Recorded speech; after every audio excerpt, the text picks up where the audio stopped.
दोस्तों नमस्कार, मैं हूं आपके साथ आशीष आर्यन और आप देख रहे हैं एबीपी न्यूज़। एबीपी न्यूज़ पर आप दर्शकों का स्वागत है। सुबह की बड़ी हेडलाइंस के साथ मैं आशीष आर्यन। आइए एक नज़र डालते हैं आज की बड़ी खबरों पर।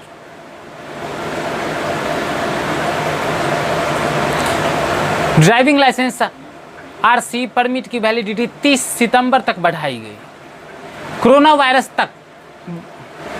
महामारी के दौरान यदि आपका ड्राइविंग लाइसेंस, आरसी, परमिट या अन्य कोई संबंधित दस्तावेज यदि एक्सपायर हो गया है तो पुलिस 30 सितंबर तक आपका चालान नहीं काटेगी।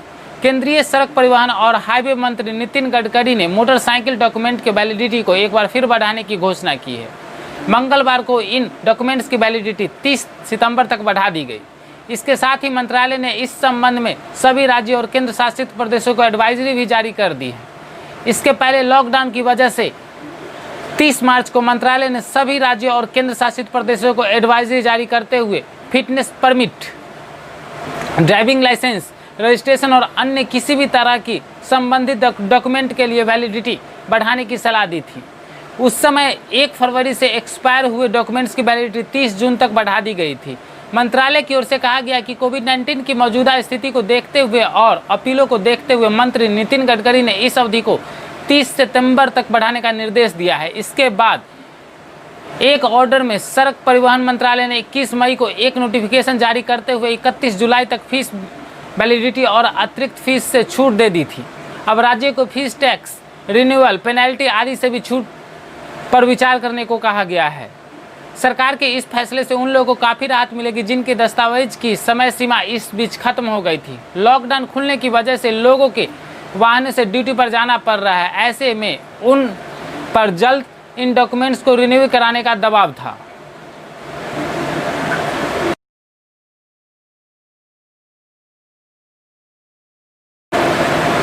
कम नहीं हो रहा एकता कपूर की मुश्किलें, अब बेगूसराय में दर्ज हुआ मुकदमा। बिहार के बेगूसराय जिले में पूर्व सैनिक शंभू कुमार ने सीजीएम कोर्ट में सीरियल के माध्यम से भारतीय सेना के छवि को खराब करने का आरोप लगाते हुए मुकदमा दायर किया है।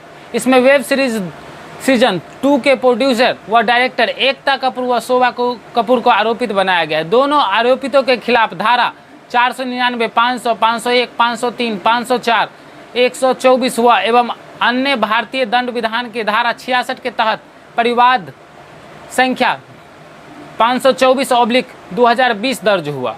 मुकदमा दायर होने के समय कोर्ट में पूर्व सैनिक संघ के अध्यक्ष कैप्टन रामकृष्ण पाठक, कोषाध्यक्ष कैप्टन अरुण सिंह, सचिव सूबेदार राजाराम पोद्दार एवं पूर्व सैनिक सदस्यों में कैप्टन अमोद कुमार, मणिकांत सिंह, प्रमोद सिंह, अनिल सिंह, राजीव रंजन राय, भाजपा सैनिक प्रकोष्ठ प्रभारी अनिल भगत, भाजपा लीगल प्रकोष्ठ प्रभारी अधिवक्ता श्रीकेश पाठक आदि मौजूद थे। इसमें पूर्व सैनिक संघ के सचिव राजाराम पोद्दार व कोषाध्यक्ष अरुण सिंह गवाह बनाए गए। दायर मुकदमा में आवेदक ने कहा कि एकता कपूर ने वेब सीरीज 2 में भारतीय सेना की अस्मिता के साथ खिलवाड़ किया है। पूर्व सैनिक शंभू कुमार ने कहा कि एक औरत होकर दूसरे औरत की छवि का घिनौनी चरित्र चित्रण करना कतई बर्दाश्त करने लायक नहीं है। पूर्व सैनिक संघ के अध्यक्ष कैप्टन पाठक ने कहा कि जिस सेना का शौर्य, पराक्रम व वीरता विश्व युद्ध से आज तक उत्कृष्ट व सराहनीय रहा, चाहे वह पाक के साथ युद्ध हो, कारगिल लड़ाई हो, सर्जिकल स्ट्राइक या एयर स्ट्राइक हो, हर मोड़ पर भारतीय सेना सीना ताने खड़ी रही है। ऐसे पराक्रमी सेना का महिमा मंडन करने की जगह उसकी पत्नी व परिवार को अनैतिक तरीके से सीरियल बनाकर दिखाना यह अत्यंत शर्मनाक है। उन्होंने सार्वजनिक तौर पर इस सीरीज के प्रसारण पर रोक लगाने की मांग की है। साथ ही कहा कि दोनों आरोपी देश से व भारतीय सेना से तुरंत माफ़ी मांगे। यदि माफ़ी नहीं मांगते तो बाध्य होकर हम लोग मुंबई जाकर दोनों के खिलाफ आंदोलन करने के लिए तैयार हैं। इस मुकदमा में गवाह बनाए गए पूर्व सैनिक संघ के सचिव राजाराम पोद्दार व कोषाध्यक्ष अरुण सिंह ने कहा कि हम लोग इस परिवाद व मीडिया के माध्यम से भारत सरकार में इससे पद्मश्री का अवार्ड तत्काल वापस लेने की मांग करते हैं, जिसने भारतीय सेना व घर में रह रही उसकी पत्नी को अवैध, अनैतिक, नाजायज संबंध बनाते दिखाया है।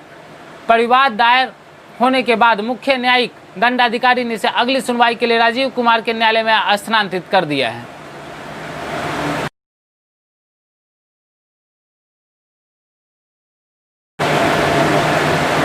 किसानों के लिए बड़ी खबर, अब इस महीने से आएंगे पीएम किसान स्कीम के तहत 2-2 हज़ार रुपये। चेक कर ले लिस्ट में अपना नाम, जिनका नाम अगर नहीं आया हो तो। किसानों को खेती किसानी के लिए सीधे उनके बैंक अकाउंट में पैसे देने वाली योजना प्रधानमंत्री किसान सम्मान निधि स्कीम की अगली किस्त 1 अगस्त से आनी शुरू हो जाएगी।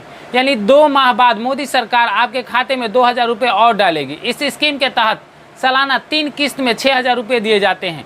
पीएम किसान स्कीम के सीईओ विवेक अग्रवाल ने न्यूज़ 18 हिंदी से बातचीत में बताया, अगस्त से जो पैसा भेजा जाएगा वो स्कीम की 6ठी किस्त होगी। अब तक इस स्कीम के तहत 9.54 करोड़ का डाटा वेरीफाई हो चुका है। मतलब साफ है कि इस योजना में जो भी पैसा भेजा जाएगा उसका लाभ 9.5 करोड़ से अधिक किसानों को मिलेगा। इसलिए अपना रिकॉर्ड चेक कर ले ताकि पैसा मिलने में दिक्कत ना हो। रिकॉर्ड में कोई भी गड़बड़ी हो तो निश्चित तौर पर आपको योजना का लाभ नहीं मिल पाएगा। कृषि मंत्रालय के सूत्रों का कहना है कि 1.3 करोड़ किसानों को आवेदन करने के बाद भी इसलिए पैसा नहीं मिल सका क्योंकि या तो उनके रिकॉर्ड में गड़बड़ी है या फिर आधार कार्ड नहीं है।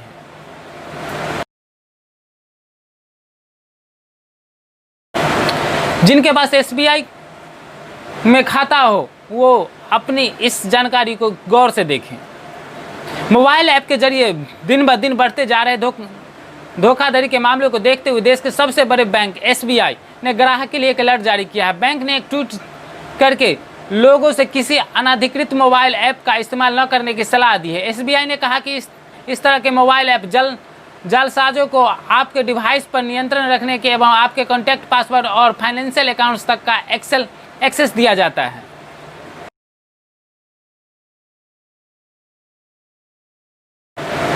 ज्योतिरादित्य सिंधिया और उनकी मां मैक्स अस्पताल में भर्ती, दोनों में कोरोना के लक्षण। भाजपा नेता ज्योतिरादित्य सिंधिया और उनकी मां का स्वास्थ्य खराब होने पर दिल्ली के साकेत स्थित मैक्स अस्पताल में भर्ती कराया गया। कोविड-19 जैसे लक्षण मिले हैं उनके अंदर। दोनों लोगों की हालत सामान्य बताई जा रही है। अभी उनकी कोविड-19 की रिपोर्ट नहीं आई है। ज्योतिरादित्य सिंधिया के करीबी लोगों ने बताया कि गले में खराश और बुखार की चपेट में हुआ और उनकी मां आ गई हैं, जिसके बाद सोमवार को ही साकेत स्थित अस्पताल में डॉक्टरों के कहने पर ज्योतिरादित्य सिंधिया और उनकी मां भर्ती हो गई। आज दूसरे दिन उनके स्वास्थ्य में सुधार हो रहा है। हालांकि कोविड-19 की टेस्टिंग रिपोर्ट नहीं आई है, जिससे यह कन्फर्म नहीं हो सका कि उनके कोरोना वायरस है या नहीं। वहीं दूसरी तरफ मुख्यमंत्री अरविंद केजरीवाल का आज कोरोना टेस्ट हुआ, रिपोर्ट अभी नहीं आई। हालांकि उनकी हालत अभी स्थिर है। देश में कोरोना वायरस के संक्रमण के एक दिन में रिकॉर्ड 10,887 मामले सामने आए, जिसके बाद मंगलवार सुबह 8 बजे तक कुल संक्रमित की संख्या 2,66,598 हो गई। वहीं एक दिन में 266 लोगों की मौतों के साथ मृतकों की संख्या 7,466 तक पहुंच गई है।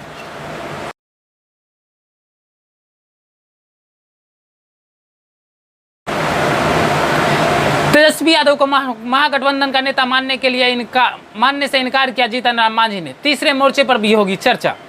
कोरोना के बढ़ते संक्रमण के बीच में बिहार के विधानसभा चुनाव में आहट सुनवाई देने लगी है। राजनीतिक दल सोशल डिस्टेंसिंग का पालन करते हुए वर्चुअल रैली के जरिए मतदाताओं को साधने में लगे हुए। हाल में ही गृह मंत्री अमित शाह ने वर्चुअल रैली से चुनावी अभियान की एक तरह से शुरुआत कर दी है। मुख्यमंत्री नीतीश कुमार भी लगातार जेडीयू कार्यकर्ता को वीडियो कॉन्फ्रेंसिंग के जरिए संबोधित कर रहे हैं।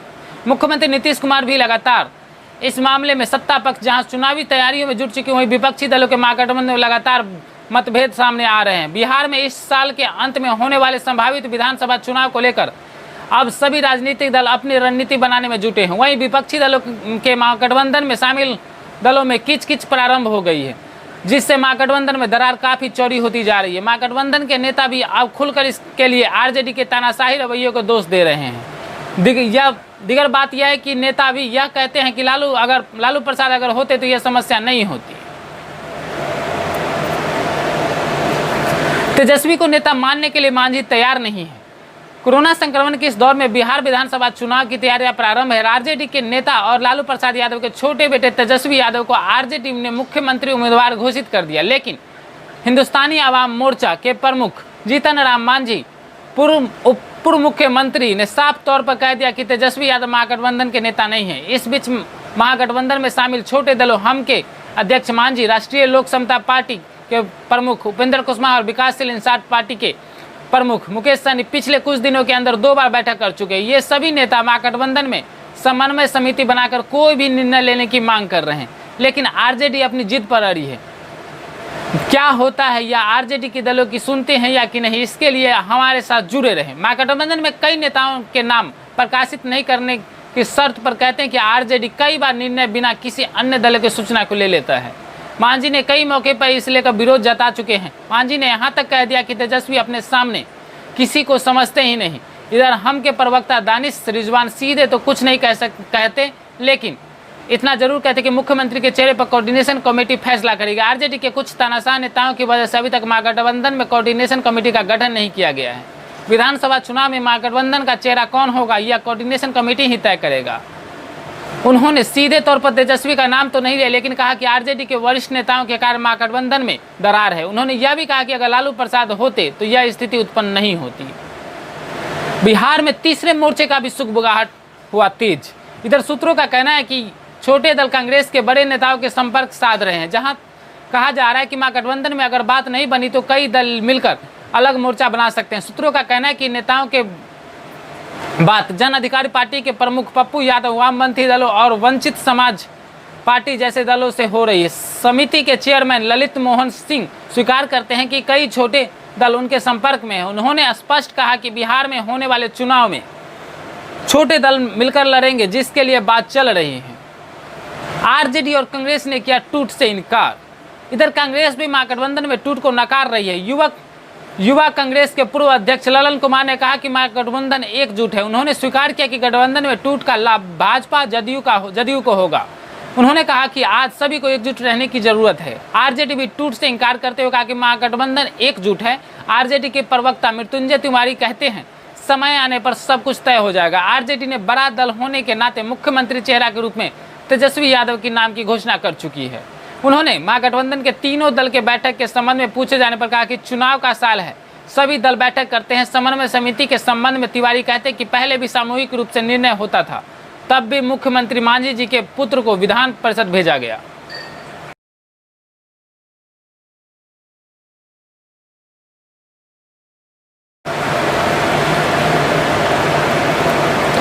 डाकघर पर भर्ती 2020 में होगी। बिना परीक्षा 10वीं पास के लिए ग्रामीण डाक सेवा की 2834 भर्तियां निकाली गई। भारतीय डाक विभाग के तहत मध्य प्रदेश पोस्टल सर्किल के ग्रामीण डाक सेवकों की 2834 भर्तियां निकाली गई हैं। इन पदों पर आवेदन करने के लिए आखिरी तारीख 7 जुलाई 2020 है। इन पदों के लिए 10वीं पास उम्मीदवार आवेदन कर सकते हैं। इच्छुक उम्मीदवार apppost.in या apppost.in GD GDS ऑनलाइन पर जाकर विस्तृत नोटिफिकेशन देख सकते हैं। ऑनलाइन आवेदन करना होगा, कोई लिखित परीक्षा नहीं होगी। उम्मीदवारों का चयन मेरिट के आधार पर होगा। मेरिट 10वीं में प्राप्तांक के आधार पर बनेगी। अगर किसी उम्मीदवार के पास हायर क्वालिफिकेशन है तो यह कोई मायने नहीं रखेगा, सिर्फ 10वीं के मार्क्स का ही आधार बनाकर चयन किया जाएगा। ग्रामीण डाक सेवा की इस भर्ती के तहत branch post master, assistant branch post master, डाक सेवक पद भरे जाएंगे। शैक्षणिक योग्यता, इसके लिए मान्यता प्राप्त स्कूल शिक्षा बोर्ड से 10वीं कक्षा में उत्तीर्ण हो। जिन अभ्यर्थियों ने पहले प्रयास में 10वीं कक्षा की परीक्षा उत्तीर्ण की, उन्हें वरीयता दिया जाएगा।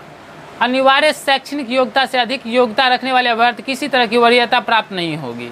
हिंदी भाषा का ज्ञान होना आवश्यक है।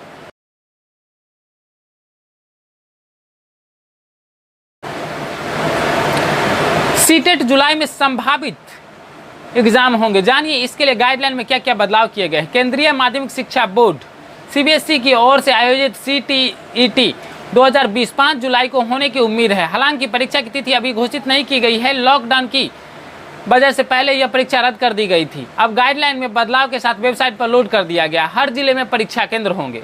परीक्षा में शामिल होने वाले अभ्यर्थियों को वेबसाइट पर डाले गए गाइडलाइन को अच्छी तरह समझ लेने की जरूरत है, नहीं तो परेशानियों का सामना करना पड़ सकता है। प्रदेश के लगभग हर जिले में परीक्षा केंद्र बनाया जाएगा, जिससे अभ्यर्थी को परीक्षा देने के लिए दूसरे शहर में जाना नहीं पड़े। परीक्षार्थी अपने शहर में ही परीक्षा दे सकेंगे। शारीरिक दूरी का किया जाएगा पालन। अभी तक CTET परीक्षा के एडमिट कार्ड की तिथि नहीं निकाली गई। परीक्षा केंद्र को सैनिटाइज करने तथा प्रवेश को लेकर परीक्षार्थियों को नियम बताए गए हैं। परीक्षा केंद्रों के जून के अंतिम सप्ताह तक ठीक से साफ करने को कहा गया है। 5 फीट की शारीरिक दूरी रखने तथा एक कमरे में 12 से 20 विद्यार्थियों को ही परीक्षा देने की अनुमति मिलेगी। अभ्यर्थी को 2 घंटे पूर्व परीक्षा केंद्रों पर 2 घंटे पहले अनिवार्य रूप से पहुंचना होगा।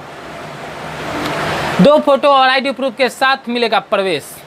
परीक्षार्थी को परीक्षा केंद्र में प्रवेश के लिए अपने साथ पासपोर्ट साइज का 2 फोटो, एडमिट कार्ड और 1 फोटो युक्त ID प्रूफ लाना जरूरी होगा।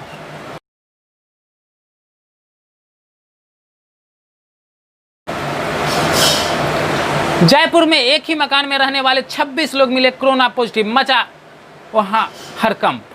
देश में कोरोना का कहर बढ़ता ही जा रहा है। तेजी से कोरोना संक्रमित की संख्या में इजाफा हो रहा है। स्वास्थ्य मंत्रालय द्वारा जारी किए गए ताजा आंकड़ों के अनुसार पिछले 24 घंटे के अंदर कोरोना संक्रमण 9,987 नए मामले सामने आए। कोरोना संक्रमण का बड़ा मामला राजस्थान की राजधानी जयपुर से आया, जहां एक ही मकान में रहने वाले 26 लोग एक साथ कोरोना संक्रमित पाए गए।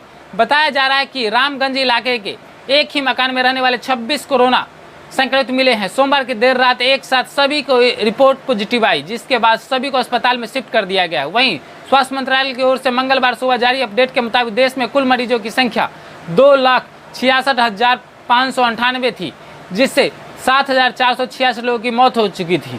ताज़ा जानकारी के अनुसार अभी तक कोरोना मरीजों की संख्या 2,70,000 के पार कर चुकी है, करीब 2,75,000 हो चुकी है।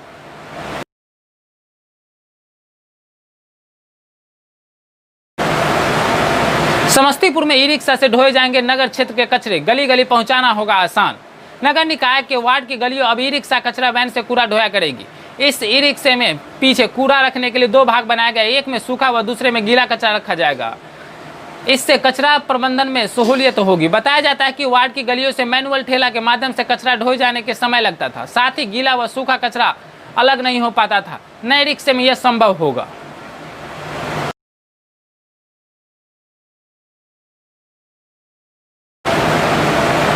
बिजली कनेक्शन देने की प्रक्रिया शुरू, 210 को दिया गया कनेक्शन। जिले में लॉकडाउन के कारण लोगों को लंबित आवेदन को चिन्हित कर लोगों को बिजली कनेक्शन देने की प्रक्रिया शुरू कर दी गई है। इसके तहत विभाग की ओर से 210 लोगों को आवेदन की जांच कर SMS एजेंसी की सूची उपलब्ध कराने के बाद उन्हें बिजली कनेक्शन दे दी गई, जबकि लंबित 3,000 लोगों के आवेदन की जाँच करने के बाद 15 जून तक एजेंसी की ओर से उन्हें बिजली कनेक्शन मुहैया कराया जाएगी। इसके अलावा जून के अंत तक 2,000 लोगों को आवेदन की जाँच करके कनेक्शन उपलब्ध कराए जाएंगे। बिहार विधानसभा के साथ फर्जीवाड़ा, विधानसभा में बहाली का फर्जी रिजल्ट निकालकर गेट पर चिपकाया है।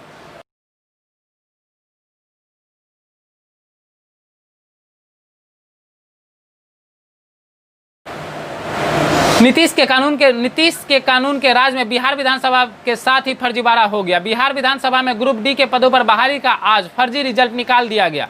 मजे की बात यह है कि सचिव के हस्ताक्षर वाले इस रिजल्ट को बिहार विधानसभा गेट पर चिपका भी दिया गया।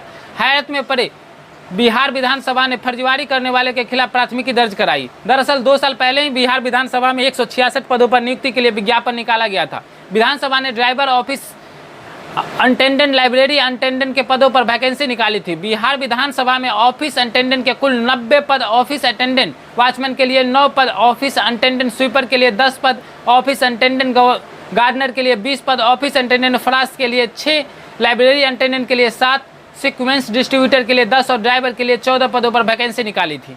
पिछले साल इन पदों पर नियुक्ति की प्रक्रिया शुरू हो गई। इंटरव्यू से लेकर दूसरी तमाम प्रक्रिया पूरी कर ली गई। कई दिनों से विधानसभा में बहाली का रिजल्ट निकालने की चर्चा थी, लेकिन इसी बीच आज विधानसभा के गेट संख्या 6 के बाहर रिजल्ट चिपका दिया गया। बिहार विधानसभा के उप निदेशक संजय कुमार सिंह ने बताया कि ऐसा लग रहा है कि किसी संगठित गिरोह ने सुनियोजित तरीके से फर्जी रिजल्ट प्रकाशित किया है। इस पर किया गया सचिव का हस्ताक्षर भी जाली है। उप निदेशक ने बताया कि गंभीर मामला है कि लिहाजा बिहार विधानसभा अध्यक्ष ने इस फर्जीवाड़े की FIR दर्ज कराने का आदेश दिया। विधानसभा अध्यक्ष के निर्देश पर पटना के सचिवालय थाने में प्राथमिकी दर्ज की गई।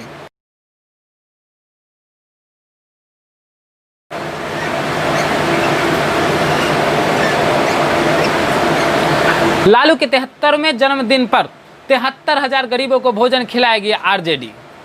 राजद प्रमुख लालू प्रसाद यादव का 73वां जन्मदिन पार्टी के गरीबों के लिए भोज आयोजित कर मनाएगी। राजद के लालू यादव के जन्मदिन 11 जून को गरीब सम्मान दिवस के रूप में मनाएगी। इस अवसर पर राज्य भर में 73,000 गरीबों को भोजन कराया जाएगा। हर प्रखंड में कम से कम 151 गरीबों को भोजन कराने का लक्ष्य रखा गया है। प्रदेश अध्यक्ष जगदानंद सिंह ने लालू प्रसाद यादव का जन्मदिन मनाने के लिए सभी जिला अध्यक्षों को निर्देश दिया। उन्होंने कहा कि इस अवसर पर कोई केक नहीं काटेगा, मोमबत्ती नहीं जलेगी, साथ इस अवसर पर कोई जलसा नहीं होगा, सिर्फ गरीबों को भोजन कराया जाएगा। साथ ही उनकी समस्या सुनी जाएगी और निराकरण की पहल होगी। प्रदेश अध्यक्ष ने कहा कि गरीबों के लिए संवेदना और तानाशाहों के खिलाफ मुखर आंदोलन ही लालू प्रसाद की पहचान रही है। ऐसे में कोरोना संकट में भूख से परेशान गरीबों की व्यथा सुनकर उनका खुद मन व्यथित है। लिहाजा गरीबों को सम्मान ही लालू प्रसाद के लिए जन्मदिन का बड़ा तोहफा होगा।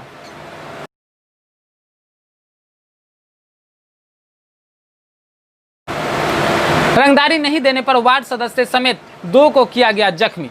पंचायत में योजनाओं को क्रियान्वित कराने के एवं 50,000 रुपये रंगदारी नहीं देने पर अपराधियों ने वाड़ी पंचायत के वार्ड 17 के वार्ड सदस्य अमरेश झा उर्फ भकेरी झा को मंगलवार दोपहर मारपीट कर जख्मी कर दिया गया। इस दौरान वार्ड सदस्य को बचाने गए दोस्त बबन झा को भी पीटा। अपराधियों ने इसके सर पर धारदार हथियार से वार किया। उसके सिर से गंभीर चोटें आई। वार्ड सदस्य व उसके दोस्त को चिल्लाने की आवाज पर आसपास के लोग दौड़ कर पहुंचे, तभी सभी अपराधी भाग निकले। इसके बाद ग्रामीणों ने दोनों को इलाज के लिए अस्पताल में भर्ती कराया।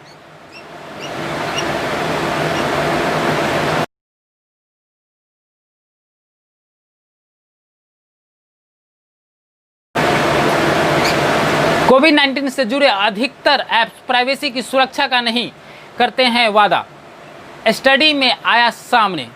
कोविड-19 के संक्रमण का पता लगाने वाले अधिकतर मोबाइल ऐप की पहुंच उपयोगकर्ता की निजी सूचनाओं तक रहती है, लेकिन इनसे बस कुछ ही ऐप इंगित करते हैं कि डेटा बनाम गोपनीय और सुरक्षित रहेगा। अमेरिका में भारतीय मूल के अध्ययनकर्ताओं का एक अध्ययन में यह तथ्य सामने आया कि इलिनोइस विश्वविद्यालय के प्रोफेसर मसूदा वसीर और शोधार्थी तनुश्री शर्मा ने उपयोगकर्ताओं के निजी डाटा तक पहुंच गए और उनकी निजता की सुरक्षा को लेकर गूगल प्ले स्टोर में उपलब्ध कोविड-19 से जुड़े 50 ऐप का विश्लेषण किया।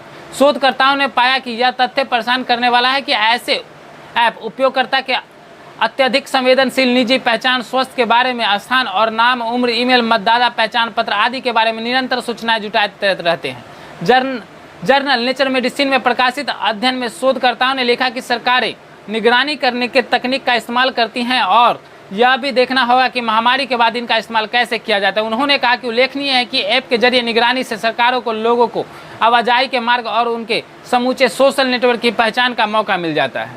तुलसी और काली मिर्च से बना यह आयुर्वेदिक काढ़ा कोरोना वायरस से करेगा बचाव, इसीलिए आप तुलसी और काली मिर्च का उपयोग करें। शोधकर्ताओं ने कहा कि दुनिया भर में विकसित कोविड-19 ऐप महामारी क्षेत्र का नक्शा संक्रमित मामलों के अपडेट संक्रमित व्यक्ति के पास जाने पर अलर्ट देता है। इसके अलावा पृथकवास में रहने के निगरानी का व्यवस्था, लक्षणों के बारे में सीधे सरकार को सूचना मुहैया कराई जाती है। बीमारी के बारे में लोगों को जागरूक भी किया जाता है। उन्होंने कहा कि कुछ ऐप महत्वपूर्ण संकेतों, चिकित्सा संबंधी परामर्श और सामुदायिक स्तर पर संपर्क का पता लगाने का भी काम करते हैं।